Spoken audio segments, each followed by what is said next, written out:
집값이 내려가니까 거기에 이제 같이 따라서 전세나 월세도 같이 금액이 조금 하향됐잖아요. 그러다 보니까 좀 생기는 문제 같은데 바로 임차권 등기 명령 제도입니다.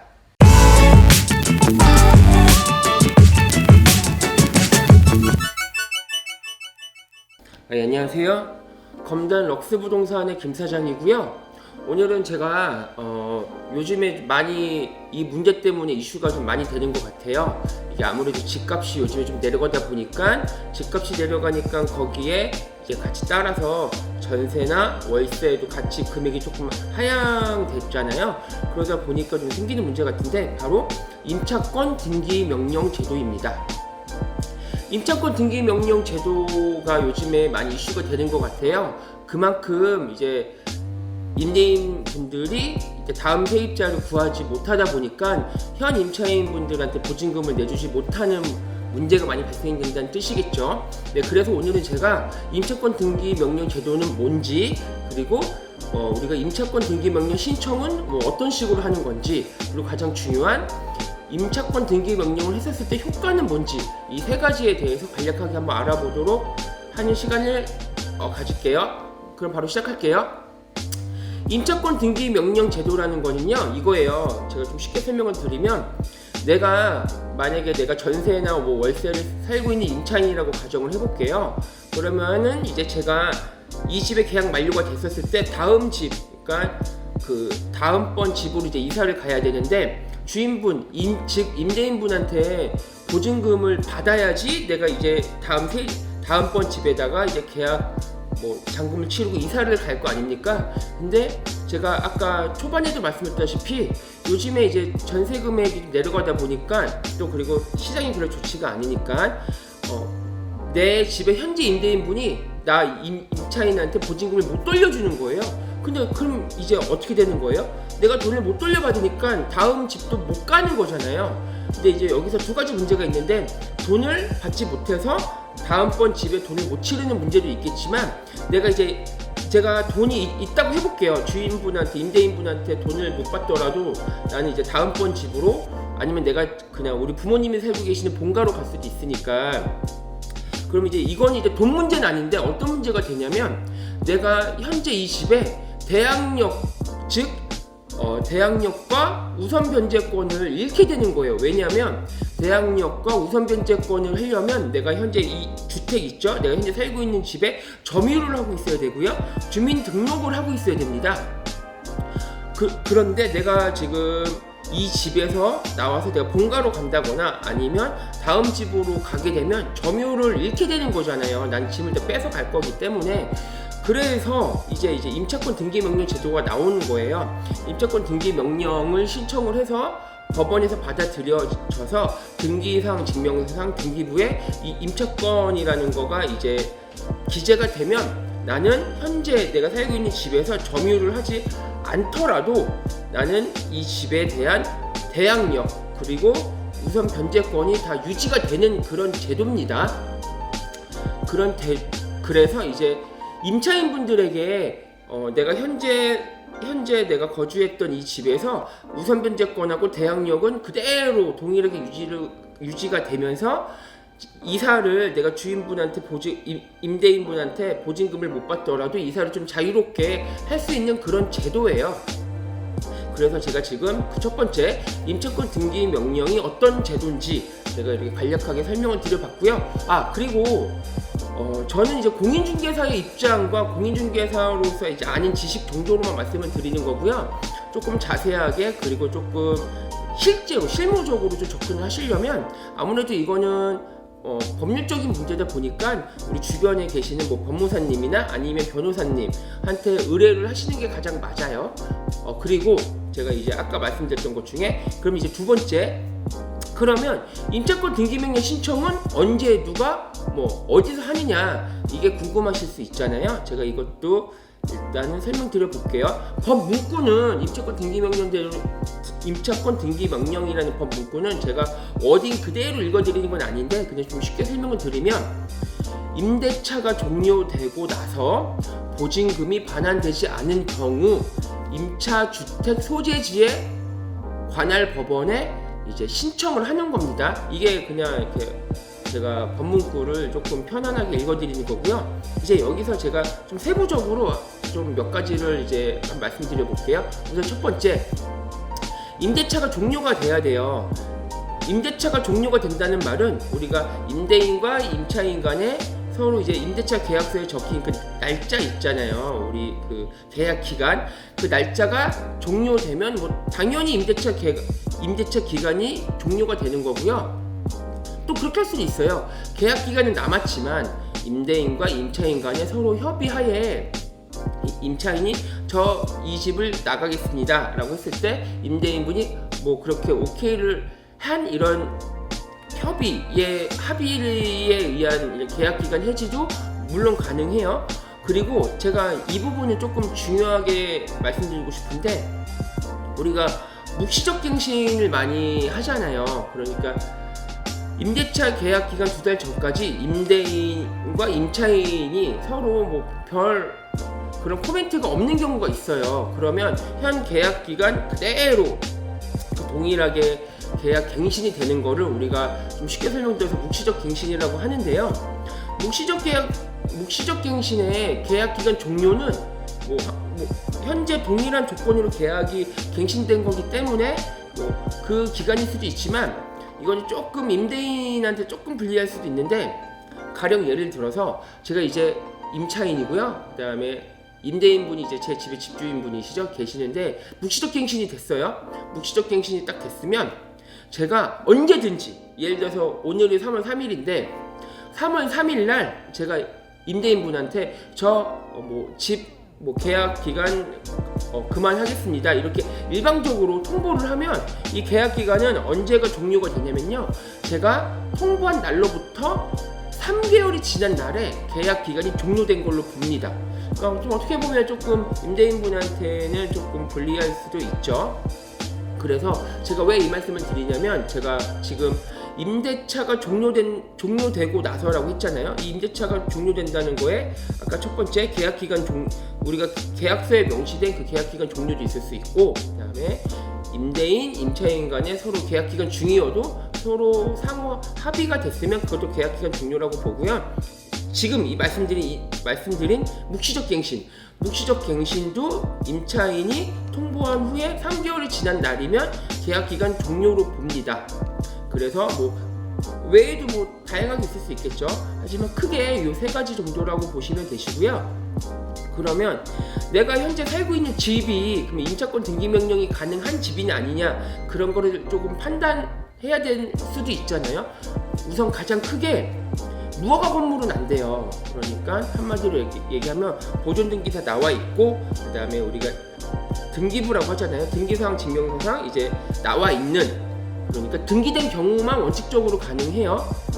또 그리고 요즘에 우리가 주택은 아파트도 있을 수 있고 뭐 오피스텔, 빌라 되게 많잖아요. 근데 다가구 주택도 있습니다. 그러니까 임대인이 우리가 흔히 말하는 그 건물주라고 하잖아요. 그러니까 임대인 그 건물 하나는 통째로 임대인 거예요. 근데 그 안에 호실이 다 나눠져 있는 거죠. 뭐 101호, 102호, 103호, 201호, 202호, 203호.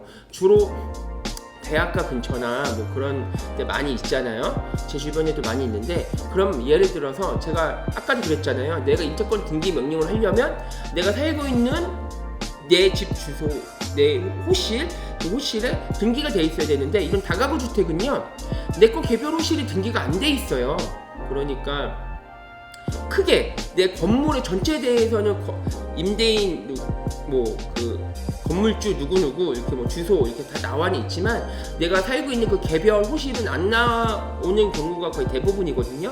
그러면 제가 그 서두에 등기가 되어 있는 건물에만 된다고 하는데, 내가 살고 있는 건물은 되지만 내가 살고 있는 개별 호실에는 안 돼 있을 수 있잖아요. 그러면 이럴 때는 어떻게 되냐? 물론 가능합니다. 결론부터 말씀을 드리면, 이럴 때는 내가 예를 들어서 101호에 거주하고 있잖아요. 그럼 계약서는 101호라고 분명히 되어 있을 거예요.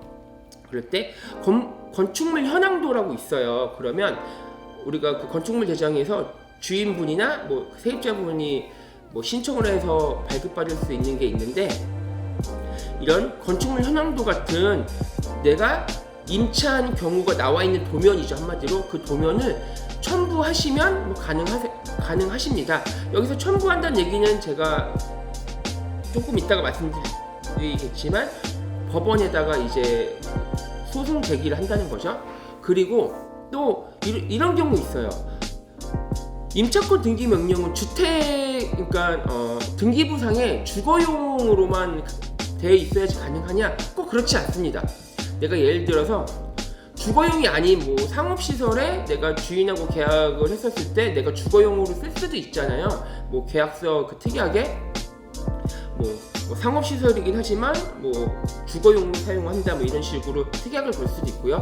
이럴 때는 어떻게 했냐? 그러면 우리가 소제기를 할 때 내가 임대차 계약 시점부터 그 등기 명령 그 당시까지, 그러니까 보증금을 못 받을 그 당시까지 주거용으로 사용하고 있었다는 거를 증명하는 서류가 있으면 돼요. 뭐 예를 들어서 뭐 계약서가 있을 수도 있고요. 요렇게 되거든요. 그러니까 뭐 꼭 주거용으로만 공부상 주거용이 아닌 것도 가능하다라는 걸 말씀드리는 거고요. 그러면 임차인이 어디까지 가능하냐? 뭐 제가 그것도 한번 설명드려 볼게요. 그러니까 임차인의 범위죠. 우선 정상적인 대부분의 임차권 등기 명령을 요즘에 언론에서 나오는 임차권 등기 명령을 하시는 분들은 그냥 계약 당사자겠죠. 그냥 일반적인 임차인이고요. 그리고 그 다음에 그런 것도 있어요. 제가 아까 말씀드렸다시피 대항력을 유지하려고 만든 게 임차권 등기 명령이잖아요. 그래서 나는 내가 뭐 개인적인 사유 때문에 현재 이 집에다가 뭐 전입신고도 안 해놨고 뭐 그냥 점유만 하고 있어요. 그러면 뭐 확정일자 받지도 않았고 그러면 대항력이 없잖아요. 내가 현재 집에. 근데 임차권 등기 명령은 대항력을 유지하는 제도인데 난 애초부터 대항력이 없었으니까 임차권 등기 명령을 신청할 수가 없겠구나 라고 생각하실 수도 있는데 아닙니다. 내가 비록 개인적인 어떤 이유 때문에 내가 대항력을 현재는 없지만 임차권 등기 명령을 내가 신청을 해서 그 법원에서 인정을 해줘서 임차권 등기 명령이 되면 그때부터 제가 이제 대항력이 생기는 거예요. 이거에 관해서는 제가 맨 마지막 세 번째 임차권 등기 명령 효과에 대해서 제가 다시 한번 말씀을 드릴게요. 그러니까 얘기가 좀 길어졌지만 나는 현재 대항력이 없는 상태인 임차인이어도 임차권 등기 명령은 신청할 수가 있다라고 말씀을 지금 드리는 거고요. 그 다음에 우리가 전차인이라고 있습니다. 전차인. 여기서 간략하게 말씀드릴게요. 그 전차인은 임대인이 있고 제가 임차인이라고 하면 제가 이 집에 거주를 안 하고 제가 임대인의 지위에서 한 번 더 전세나 월세를 주는 거예요. 제3자한테. 그렇게 되면 이 제3자가 전차인이 되는 거고요. 저는 임차인이고요. 임대인이 이렇게 있고요. 근데 이렇게 전대차를 하게 되면은 임대인의 동의가 필요해요. 무조건적으로. 근데 그러면 여기 있었던 이 제3자도 그러면 임차권 등기 명령이 가능하냐? 근데 불가능하다고 봅니다. 이게 뭐 된다고 하시는 분들도 있더라고요. 그래서 제가 대법원 판례를 좀 찾아봤는데 불가능하다고 봤습니다. 왜냐면 뭐 내용이 길더라고요. 근데 제가 변호사가 아니다 보니까 법 해석 능력이 좀 딸려가지고 정확하게는 모르겠는데 이런 취지인 것 같아요. 이 전차인은 뭐 의무만 부담할 뿐이지 뭐 권리가 뭐 따로 부여가 되진 않는다 뭐 이런 취지였던 것 같아요. 그래서 아무리 임대인의 승낙을 얻은 전차인도 임차권 등기 명령 제도 불가능합니다. 이제 본격적으로 이제 나는 임차인에 포함이 되고 그다음에 뭐 제가 앞서서 설명드렸던 것처럼 내 집도 이제 다 돼요. 이 조건에 그럼 이제 신청을 어떻게 하느냐?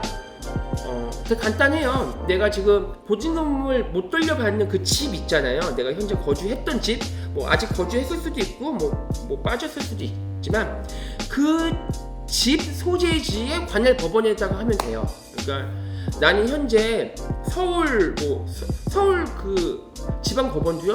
뭐 몇 개가 있어요. 뭐 남부가 있고, 뭐 동부가 있고, 북부가 있고, 되게 뭐 왜냐면 서울이 크니까 되게 많이 있는데 뭐. 예를 들어서 제가 강서구라고 해볼게요. 강서구가 서부지법인가요? 저도 뭐 정확하게 몰라요. 그냥 가령 강서구 관할이 뭐 서부지방법원이라고 해볼게요. 서부지법이 있나? 뭐 있지 않을까요? 그래서 만약에 내가 임대인은 예를 들어서 저쪽 지방 쪽에 사세요. 그래서 뭐 예를 들어서 뭐 어디라고 해볼까요? 뭐 저쪽 제주도에 산다고 해볼게요. 그러면 임대인이 거주하고 있는 그 제주도 관할 법원에다가 하는 게 아니고 그 집 있죠. 그 강서구를 관할하는 데가 서부지방법원, 서부지법이라고 하면 그 서부지방법원에다가 제가 이제 그 신청을 하는 거예요.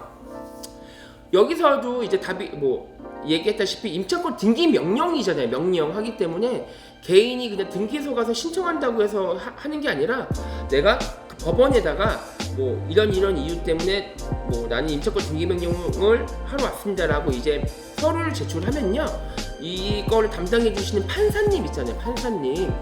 판사님께서 이제 그 서류를 보시고 임차권 등기 명령을 이제 해주시는 거예요. 그래서 해당 그냥 집 관할 소재지에다가 소재기를 하시면 되시고요. 할 때 이제 내가 왜 이걸 하는지, 내가 뭐 임대차 기간이 종료가 됐는데 보증금을 받지 못했다. 그래서 난 임차권 등기 명령을 하러 왔다. 뭐 이런 취지나 이유를 이제 그 서면으로 내주시면 되시고요. 그다음에 뭐 제출 서류가 뭐 물론 있겠죠. 뭐 너무나 당연하게 내가 임차인이라는 증거가 있어야 되니까 뭐 계약서 있겠죠. 계약서, 그리고 뭐 이 집에 대한 그 등기사항 증명서, 뭐 인터넷에서 700원 1000원이면은 충분히 뭐 출력 가능하니까 뭐 그거랑, 그다음에 내가 임대인하고 주고받았던 그런 뭐 문자나 아니면 뭐 내용 증명으로 서로 주고받았다고 하면 내용 증명, 뭐 이런 식으로 해가지고 뭐 내 신청 취지에 필요한 그런 서류들이 있다고 하면 그런 것도 이제 같이 첨부를 해주시면 되시고요. 그러면 이제 여기서 또 어쨌든 저쨌든 나는 법 전문가가 아니니까 뭐 법무사님이나 아니면 변호사님한테 좀 자문을 구하고 제가 다 했다고 해봐요. 그러면 임차인이 잘못한 게 없는데 어쨌든 비용이 들 거 아니에요. 비용이 뭐 인지세라도 들고 내가 뭐 차비 교통비라도 들었고, 그 다음에 가장 중요한 자문을 구하셨을 때 이제 그분들한테 뭐 비용을 들였을 거 아니에요. 그럼 이거는 임차인이 부담을 하느냐? 아니죠. 왜냐면 임차권 등기명령 제도의 취지가 정상적으로 됐었으면 임대인이 임차인한테 보증금을 돌려줘야 되는데 이게 지금 안 되니까 이런 제도가 있는 거고, 임차인이 내가 이제 그 제도를 활용하면서 쓴 비용이기 때문에 임대인 분에게 청구가 가능합니다. 임대인 분에게 청구가 가능하고요. 그리고 그럼 이게 기간이 얼마나 걸리냐? 이거는 뭐 제가 지금 이렇게 단순하게 말씀을 못 드려요. 왜냐면 뭐 조금 복잡하게 얽힌 임차권 등기 명령을 뭐 판단할 문제도 있고, 이건 아무래도 이제 그 판사님께서 뭐 이렇게 해주실 거니까. 근데 그런 경우는 있겠죠. 아무래도 내가 임차인인데 내가 임차권 등기 명령을 이제 신청하려고 해당 그 주택 관할 소재지 법원에다가 서류를 잔뜩 냈어요. 잔뜩 냈는데 이건 누가 봐도 뭐 제 잘못이 하나도 없어요. 그냥 임차권 등기 명령 취지에 나온 대로 저는 그냥 신청했을 뿐이고 뭐 아무런 그런 것도 없다. 그러니까 이견이 없다로 치면 그 판사님들이 원래는 임대인 말 들어보고 임차인 말 들어보고 그다음에 뭐 변론기일 잡고 이렇게 해야 되는데, 누가 봐도 명확하다고 하면 제가 한번 조금 그 전문가님한테, 그 변호사님한테 여쭤보니까 그냥 변론기일 없이 그냥 바로 뭐 재판도 가능하다고 하시더라고요. 뭐 누가 봐도 그 명백하니까. 왜냐면 임차권 등기명령 제도를 임차인의 보호라고 나왔는데 이게 뭐 재판하는데 뭐 몇 달, 뭐 몇 년이 걸리면 사실상 이 제도의 취지가 의미가 없잖아요. 그러니까 이게 조금 빨리빨리 좀 하려고 하시는 것 같고요. 그러면 이제 이 청구를 내가 임차권 등기명령을 했고 받아들였는데 이제 임대인도 짜증날 거 아니에요. 그러면 임대인분이 이제 저한테, 임차인한테 얘기를 하겠죠. 야, 내가 보증금을 돌려줄 테니까 너는 동시에 임차권 등기명령 말소, 왜냐면 등기부 올랐기 때문에 그거를 삭제시키는 것도 말소 등기를 또 해줘야 돼요. 근데 이거는 임차인이 합니다. 왜냐면 등기명령 신청 자체를 임차인이 했기 때문에 말소 등기도 임차인이 할 수 있는 거예요. 그럼 이제 동시예행을 하자 이렇게 얘기를 할 수가 있어요. 아니면 뭐 그렇게 얘기할 수도 있겠죠. 임대인분이 야 내가 돈이 있는데 임차인분한테 너가 일단 먼저 말소를 해야지 나는 돈을 줄 수 있다 이렇게 뭐 말을 할 수도 있는데 다 아니고요. 제가 이것 때문에 또 대법원 판례를 찾아봤는데 동시이행 관계가 아니에요. 그러니까 그 말은 무슨 말이냐면 선후 그 순서가 있는데 먼저 보증금을 돌려주는 게 먼저입니다.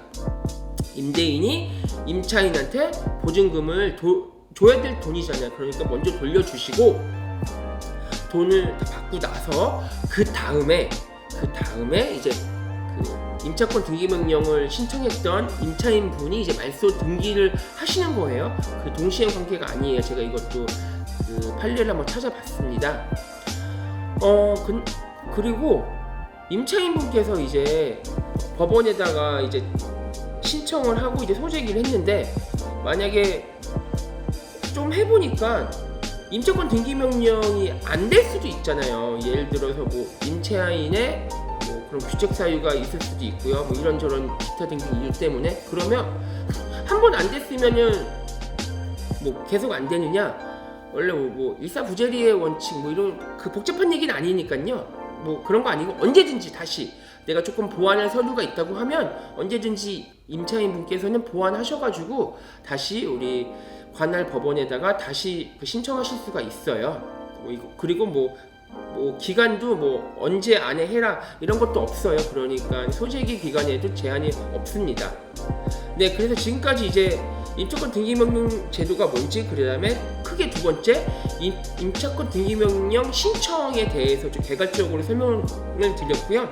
이제 마지막 세 번째, 제일 중요하죠. 임차권 등기명령의 효과. 만약에 내가 힘들게 해서 임차권 등기명령을 했어. 그러면 했다고 하면 어떤 효과가 있는지가 좀 궁금하잖아요. 일단 첫 번째로 너무나 당연한 거지만 대항력이랑 우선변제권이 유지가 돼요. 왜냐면 이거를 유지를 하려고 임차권 등기명령 제도가 나왔으니까 너무 당연한 거잖아요. 그래서 제가 뭐 한 며칠 전에 뉴스 기사를 봤는데 그런 게 있더라고요. 그 세입자들이 임차권 등기명령을 해서 임차권 등기명령 임차권이라는 게 이제 그 등기부에 다 올라갔어요.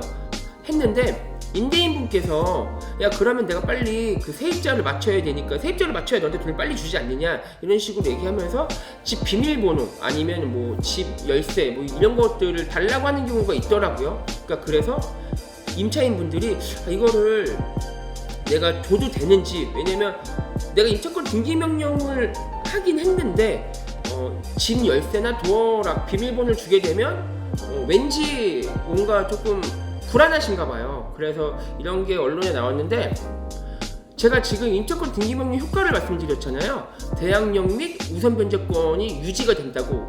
그러니까 집주인분한테 뭐 비밀번호가 있으면은 비밀번호 알려주셔도 되시고요. 그 다음에 뭐 도어락 뭐 키가 있다 열쇠가 있다 그냥 주시면 됩니다. 왜냐하면 그 집에 누가 살건 누가 전입을 했건 나 이후에 해도 어차피 내가 대항력이랑 우선변제권이 그대로 유지가 돼요. 하기 때문에 뭐 전혀 상관없어요. 그리고 그 효과 두 번째로는 제가 아까도 설명드렸죠.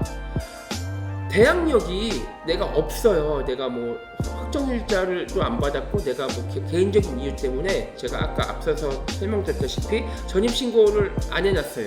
그 말은 나는 대항력이 없는 세입자예요. 근데 제가 아까도 말씀드렸죠. 임차권 등기명령을 하게 돼서 이제 받아들여지게 되면 저는 이제 그때부터 이제 대항력이 취득이 되는 거예요. 이게 어떤 차이가 있냐면 아까 효과 첫 번째 좀 전에 방금 전에 설명드렸던 거는 내가 원래도 대항력이 있었고 우선변제권이 있었어요. 그러면 이제 그건 이제 유지가 되는 거고 지금은 원래는 없었어요.